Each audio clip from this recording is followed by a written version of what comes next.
Halo guys, kembali lagi bersama WSS Masa Bercerita. Pada tahun 2016, di negara Amerika Serikat, ada salah satu peristiwa yang tercatat untuk pertama kalinya dalam sejarah kriminal selama era pasca kasus Furman versus Georgia di tahun 1972. Yaitu adanya seorang wanita termuda yang dijatuhi hukuman mati di negara tersebut. Dia dihukum pada usia 20 tahun atas pembunuhan dengan melakukan penyiksaan brutal terhadap teman sekelasnya. Dan wanita tersebut bernama Krista Gail Pike. Jadi begini ceritanya guys. Krista Gail Pike lahir dari pasangan Carissa Hansen dan Emil Glenn Pike pada tanggal 10 Maret 1976 di Beckley, Virginia Barat, Amerika Serikat. Orang tuanya memiliki hubungan yang sangat penuh gejolak, ditandai dengan hanya 2 tahun masa pernikahannya. Kedua orang tuanya sering lalai dalam pola mengasuh anak, sampai seorang bibi dari pihak ayahnya memberi kesaksian bahwa ketika Krista masih bayi, dia akan merangkak di antara tumpukan kotoran anjing di sekitar rumahnya. Tetapi tidak semuanya jahat. Ada salah satu neneknya dari pihak ayah Krista yang lebih sering merawatnya. Dan Krista percaya bahwa neneknya adalah satu-satunya orang yang benar-benar mencintainya dengan tulus. Makanya pada saat neneknya meninggal pada tahun 1998, hal itulah yang membuat Krista terpicu untuk melakukan percobaan bunuh diri, dan pada saat itu usianya hanya baru 12 tahun. Kehidupan Krista yang tidak stabil terus berlanjut hingga masa remajanya, di mana dia sering menjadi korban dan pelaku kekerasan. Kisahnya mencakup tindakan kekerasan dari mantan pacar ibunya hingga tuntutan kriminal yang akhirnya diselesaikan secara kekeluargaan. Setelah tinggal bersama keluarga baru ayahnya, dia pun diusir karena dituduh melakukan pelecehan oleh adik tirinya. Krista juga sering mengklaim bahwa dirinya sering mengalami pelecehan seksual, tetapi kredibilitasnya dia dipertanyakan karena kebiasaannya yang sering berbohong. Terlepas dari kecerdasannya, kehidupan rumah tangga keluarganya Krista yang tidak stabil menyebabkan dia sering berpindah-pindah sekolah dan berdampak negatif pada prestasi akademiknya. Pada saat kelas 10 saja, dia sudah dikirim ke fasilitas remaja selama setahun lamanya, di mana dia menjadi tertarik pada Job Corps, yaitu sebuah program pemerintah yang menawarkan pelatihan kejuruan bagi kaum muda berpenghasilan rendah. Pada musim gugur 1994, Krista mulai berkencan dengan Daryl Shipp. Keduanya bertemu di Job Corps di Knoxville, Tennessee. Mereka berdua cocok karena sama-sama tertarik pada ilmu gaib dan pemujaan setan. Tidak beberapa lama kemudian, Krista merasa cemburu pada seorang yang bernama Colin Slammer, seorang teman sekelasnya yang diduga mencoba merayu pacarnya yaitu Shipp. Dengan kecemburuan dan kecurigaan tersebut, akhirnya Krista dan temannya yaitu Shadela Peterson merencanakan untuk membawa Colin ke sebuah pembangkit listrik tenaga uap terbengkalai dekat Universitas Tennessee pada 12 Januari 1995.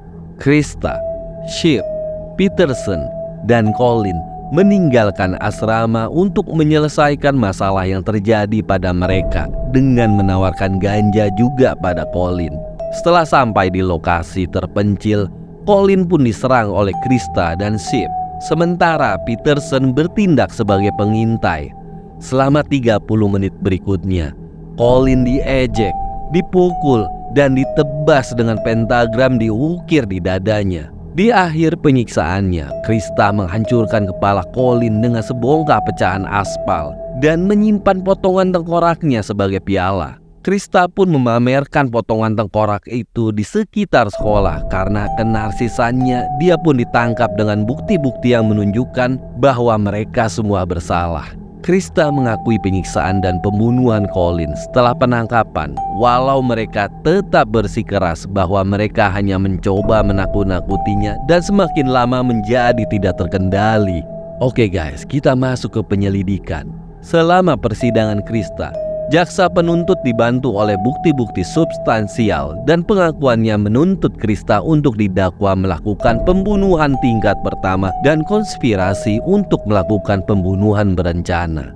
Pada tanggal 22 Maret 1996, setelah hanya beberapa jam berunding, juri menyatakan Krista bersalah atas kedua tuduhan tersebut. Lalu pada tanggal 30 Maretnya, Krista Gail Pike dijatuhi hukuman mati dengan cara disetrum untuk dakwaan pembunuhan dan juga menerima hukuman penjara 25 tahun untuk dakwaan pembunuhan berencana. Lalu Tadarell Shipp, yaitu pacarnya, dijatuhi hukuman penjara seumur hidup dengan kemungkinan pembebasan bersyarat. Dan temannya yaitu Peterson, yang telah bekerja sama dengan pihak berwenang, hanya menerima hukuman percobaan setelah mengaku bersalah dan juga menjadi justice collaborator setelah kejadian pembunuhan tersebut. Tetapi guys, setelah divonis bersalah, Krista mengajukan banding atas hukumannya di Pengadilan Negara Bagian Tennessee. Pada bulan Juni 2001 dan 2002, Krista meminta dieksekusi dengan cara disetrum, tetapi kemudian meminta proses banding untuk tetap dilanjutkan meskipun permohonan untuk eksekusi ditolak. Pada Agustus 2002, 3 hakim banding negara bagian memutuskan proses banding harus tetap dilanjutkan sehingga eksekusi tidak dilaksanakan. Dan pada Desember 2008, permintaan peninjauan kembali ditolak. Hukuman mati tetap dipertahankan. Dengan kegagalan banding tersebut, Krista sudah kehabisan usaha banding di Tennessee. Pada bulan Mei 2014, pengacara Krista melakukan banding ke pengadilan federal dengan harapan mengubah hukuman mati menjadi penjara seumur hidup. Namun hal itu ditolak pada Maret 2016. Lalu pada Agustus 2019-nya, Pengadilan Banding Amerika Serikat memutuskan secara bulat untuk menolak gerasi untuk menguatkan keputusan sebelumnya dan menegaskan hukuman mati Krista Gail Pike. Oke guys, tepatnya pada tanggal 24 Agustus 2001 ada kejadian yang menarik nih guys, bahwa Krista diduga menyerang dan hampir membunuh sesama narapidana yang bernama Patricia Jones dengan bantuan narapidana yang lain yang bernama Natasha Cornett di sebuah penjara di Knoxville. Pada saat itu, Jones sedang menjalani hukuman seumur hidup atas pembunuhan terhadap Alberta Cooker. Padahal pada saat itu Jones sedang menjalani hukuman seumur hidup atas pembunuhan terhadap Alberta Cooker pada tahun 1995. Dan Krista dihukum karena percobaan pembunuhan tingkat pertama pada 12 Agustus 2004. Lalu Krista pun dihukum karena percobaan pembunuhan tingkat pertamanya yang dilakukan di dalam penjara pada tanggal 12 Agustus 2004. Meskipun ada tuduhan terhadap Cornett, penyelidik menyimpulkan tidak ada cukup bukti untuk menuduhnya sebagai kaki tangan dalam serangan itu. Dan pada bulan Maret 2012, terungkap bahwa Krista yang merencanakan pelarian dengan bantuan petugas pemasyarakatan Justin Heflin dan Donald Howard. Donald mengunjungi Krista secara reguler dari New Jersey ke Tennessee. Dia juga yang merencanakan pembuatan kunci duplikat ke penjara.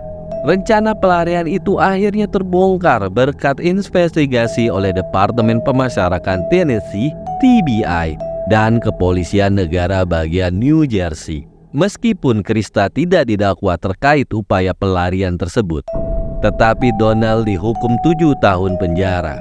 Sementara Heflin dipecat dari pekerjaannya. Wah gila nih cewek ya, nggak di luar, nggak di penjara, kelakuannya gila, rusuh terus nih cewek. Akhirnya nih guys, pada tanggal 27 Agustus 2020, Jaksa Agung Tennessee meminta Mahkamah Agung menetapkan tanggal eksekusi untuk Krista. Namun pengacaranya diberi waktu tambahan untuk mengajukan argumen. Pada tanggal 7 Juni 2021, pengacara Krista meminta sertifikat komutasi namun ditolak. Pada November 2022-nya, Krista kehabisan upaya banding dan Mahkamah Agung Negara Bagian menemukan hukuman seumur hidup tanpa pembebasan bersyarat bagi anak di bawah umum tidak konstitusional. Pengacara Krista akhirnya berusaha mengajukan kasusnya kembali dengan alasan usia dan masalah kesehatan mental pada saat kejahatan. Namun, pada Oktober 2023, permohonan Krista ditolak oleh Hakim Pengadilan Pidana Knox County karena putusan Mahkamah Agung tidak berlaku untuknya. Hingga 10 Maret 2024, negara bagian belum menetapkan tanggal eksekusi baru. Jika dieksekusi nih guys, Krista akan menjadi wanita pertama yang dieksekusi di Tennessee dalam kurun waktu 200 tahun ke belakang ini. Oke guys, itulah cerita dari seorang wanita muda yang cukup cantik yang membunuh temannya sendiri dengan alasan kecurigaan dan kecemburuan semata. Yang lebih anehnya, pacarnya bisa-bisanya membantu dalam pembunuhan tersebut. Padahal kan dia seorang laki-laki ya. Kurang tegas ternyata pacarnya. Atau emang wanitanya yang psikopat dan mempunyai mental seperti Harley Quinn. Terima kasih bagi yang sudah menonton dan mendengarkan cerita dari kami. Sampai ketemu di cerita-cerita selanjutnya. Cerita apa lagi ya? Sampai jumpa guys. Tunggu dulu. Yang belum like, yang belum subscribe, di subscribe. Jangan lupa komennya yang baik dan bermanfaat ya.